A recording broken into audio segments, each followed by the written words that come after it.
Hi Gemini, happy early birthday and welcome back to the Astrology 33 channel. This is your May 2024 tarot reading. Thank you to those of you who liked, viewed, shared, and subscribed to the channel. I appreciate all of that. For those of you new to the channel, as far as what we have in front of us, to help the growth spread as always, and also pull the 4 agreements and wisdom of the oracle card for you guys. We're actually going to start the reading off by rolling all those astrology dice we have in front of us to get an idea where your focus should be as far as that goes.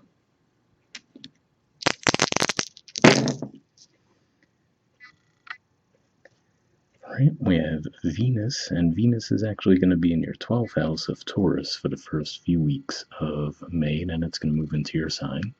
So definitely some significance there. Speaking of your sign, we have 1, so first house energy for you guys is your sign, and like I mentioned, Venus will be getting there. Of course, the Sun will be there a little bit after the 3rd week of May, and well, yeah, I think astrologically that might be it for the energies coming into your sign in May. The rest will be in June. And we have Scorpio. And at the time of recording this, actually, we haven't had that full moon in Scorpio just yet. But in general, Scorpio energy for you guys is 6th house energy, and that points to health, work, daily routines. So, with all of that in mind, we'll get started with the main spread.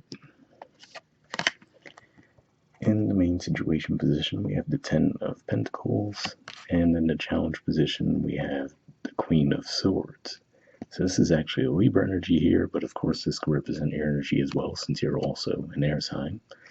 But what I'm seeing with this could just be saying that for some of you, you might actually have a level of success and a level of contentment in one area of life, but you might feel like other areas of your life are out of balance, right? So just a super generic way of saying it is, let's say if you have material comforts, but then you feel like your romantic life might be lacking, right? Just one way that the energies could be playing out there. And what I will say there is it could just be warning you against potential greed, right? Because if it's saying that you, for those of you who feel like you already have enough, but there's still part of you that wants more, right? It could just be saying to watch out for that, because that could throw things a little bit out of balance for you as well. You know, and the reason I see that potentially being the case for at least some of you is when I look at the artwork in this card, you get it to focus. Easier said than done. But if we look at the artwork there, so it's sometimes assumed that this is all just one family, but other times I view this as this could be one person who might have focused, let's say, on their career goals, right? And then maybe they bypass the opportunity for more romantic connections and having a family, right? And then they get to a certain point where they might look back on that with regret. So that's at least what could be at play for some of you. I feel like that'd be a smaller percentage of you, but it's still at least a possibility. Right, in the foundation position, we have the 8 of Swords. So yeah, this is actually a Gemini energy here. It could just be saying that you might feel like you're stuck, right? So again, like I said, maybe you got to a certain level, you achieved a certain level of success, but now you might feel like it's almost holding you back, however weird that may sound, right? So it's like, okay, I got to this level that I wanted to get to, but now you might feel like there's some restriction with that, whereas originally you might have thought that it would actually lead to more freedom. Right. In the past position, we have the 9 of Swords. So yeah, this looks like this is something that's caused you a lot of anxiety, right? Maybe losing some sleep around situations, and just possibly, again, like I said, feeling like you don't necessarily know what the best move would be at this point. All right. In the present position, we have the Devil. So Capricorn energy here, and yeah, that could be part of what's at play, where it's just something that you feel like you're chained to, right? Maybe it's just maybe it started out innocently enough to where you're like, okay, I set this goal for myself, you achieved the goal, and now you're like, okay, how do I get off this train, right? You're like, okay, it just feels like it just keeps, the goalposts keep moving, right? So like, okay, now I'm at this thing where I thought I'd be content with that, now I want to go beyond that, right? And then you might be wondering, like, okay, how do I get off of this, right? So it could just be one of those things where you're just feeling a little bit stuck around a situation, and you feel like it's just a repeat pattern. And of course, usually that means that there is still something to learn from the situation. So that could be why you're feeling a little bit stuck at this time.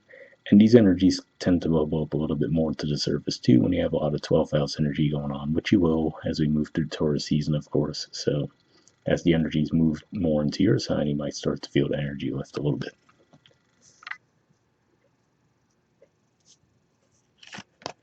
All right, in the near future position, we have the Two of Wands.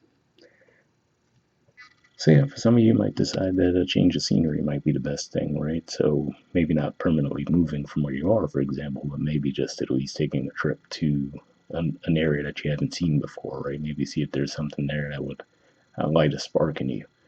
But yeah, it looks like there's definitely a desire on your part to start something new, right? Maybe not completely abandon what you've done in the past, but see what else is out there that could reignite that fire within you.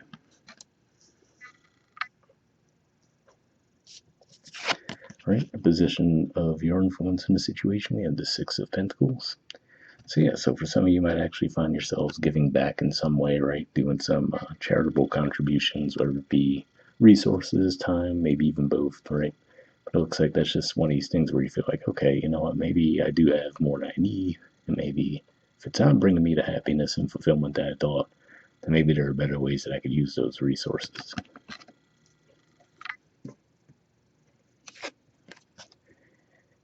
Right, in the environment position, we have the Eight of Cups. So yeah, this is Pisces energy here, which is actually your 10th house of career and social status. So yeah, for some of you, maybe there will be something as far as a career goal. Like I said, maybe a career path you've been on for a while. Maybe you might decide it's just not emotionally fulfilling you anymore. You might decide to look elsewhere.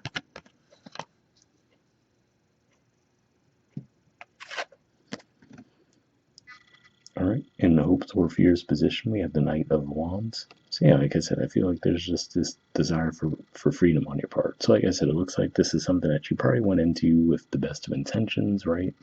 You thought, okay, this is going to be the thing where if I get to this goal, it's going to bring me the success I was hoping for. Then you get there and you feel like, okay, this isn't bringing me the level of fulfillment that I thought it would. Or like I said, you might have actually gotten there, but then for whatever reason, it felt like there's more restrictions involved. So you could just feel like you might want to rebuild in some way.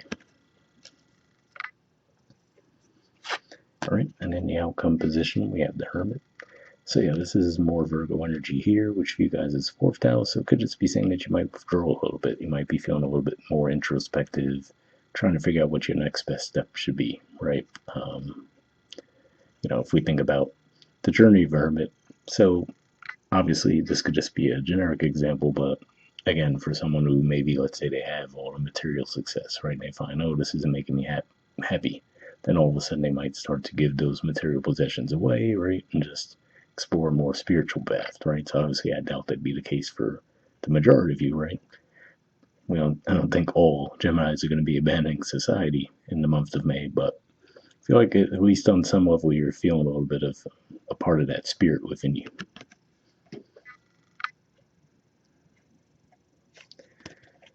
All right, and bottom of the deck we have the Lovers. So this is actually the major arcana card for your sign. So it could just be saying that as these energies come to play, so like I said, you're going to have Venus moving into your sign a little bit after your season starts. Of course, the sun will be there as well. So it could just be saying that as these energies flow into your sign, you're going to feel a lot more light. Because, like I said, if we look at the Devil artwork in comparison, for example, there are some similarities there for sure, but a lot more of a dark energy. We see the two people are chained up versus here they're completely free, right? So it could just be one of those things where it could just be saying that as these energies move out of your 12th house and more into your sign, you're going to feel more refreshed, invigorated, and ready to move forward. All right, from the Four Agreements deck, we have Always Do Your Best, and it says Honor Yourself. All right, it says honor the man or woman that you are. Take the risk to express your dream. Taking action is about living fully and expressing what you are. So yeah, definitely an interesting message there, right? Like I said, especially if you do feel restricted in some way, right? Like I said, maybe if you, so let's give it another super generic example, right? Maybe if you get to some high ranking position in your company, right? And then all of a sudden they put all these restrictions on you, like, oh, you can't say XYZ on your social media account or weird things like that, right? Or you have to make your account private. And then it just feels like there's all these restrictions on you where you're like, okay, I thought that reaching this level of success would give me more freedom, but it just feels like it's actually clamping down on what I can and can't do. Alright, from the Wisdom of the Oracle, we have Observer. There's the artwork, and the number is 49. So we'll see what this has to say.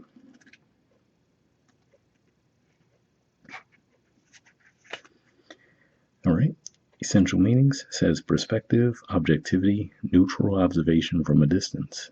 The Oracle's message. Most people see the world through a personal lens. They closely identify with their feelings and experiences, so much so that they come to believe that these are the only reality. There are times when you need distance in order to gain perspective and understand your circumstances from a more neutral vantage point. Now is one of those times in your life. This is a perfect moment for you to begin to do some exploring. Instead of only considering yourself, consider what you need to understand about the conditions, people, culture, and environment you're engaged with now. You'll be happy you did. Illumination is the miracle you seek and will indeed find. So yeah, definitely an interesting message there. It seems to align with some of the energies I'm seeing here as far as maybe a feeling of unrest that you guys have, but hopefully that resonated. The relationship message says sometimes you just can't see the forest for the trees in your way. Feelings can get all jumbled up, and you hear one thing when a person says another. It can be like an echo of an unresolved past experience dubbed over your conversation. Take time out before you react. It's likely the other person has no idea how his or her words have affected you. Take a few steps back and lend understanding to the situation. Have faith in your connection and trust that you can come together. Take the higher ground now and cultivate curiosity about what you observe in yourself, in others, and in the landscape. You will find things much improved sooner than you know. So yeah, I will say this didn't necessarily come across to me as a romantic connection type of situation, although that could be at play there with seeing the Eight of Cups, right, where it looks like an energy of walking away, but it didn't necessarily seem like there was any conflict at play or anything like that. So for the majority of you, I don't feel like it would be a romantic situation playing out here, but for those of you looking for some guidance on that, hopefully that resonated, and if not, you could check out the mid-April love reading that I posted recently, and the mid-May one will be out probably in the next couple weeks. The prosperity message says it is an advantageous time for you to get some distance from what you're doing and see your work and your products from a different perspective. The trick is to connect to the essence of your goals and aspirations while letting the form and timing be dictated by spirit. You may be too personally attached to an outcome and unable to see the miracle because it's not turning out exactly as you planned. Trust spirit. The perfect version of your abundance is right in front of you. Remain neutral and curious and watch the miracle unfold. So yeah, definitely a positive message there, especially like given what I said as far as all the energies that first of all, your ruling sign of Mercury has been retrograde. It's still retrograde now at the time of recording this, and it will be pretty much until 25th of April. Then as we move on into May, it's going to be in its post-shadow period for the first couple weeks, so that probably isn't helping matters. Then I mentioned the 12th house energies. So yeah, like I said, as we get into your season and more energy starts to move into your sign, Mercury will be in a much stronger position by then as well. You might start to feel a little bit more positive about situations in general. But hopefully it resonated with you guys. Once again, happy early birthday, and I'll see you all next month. All right, bye.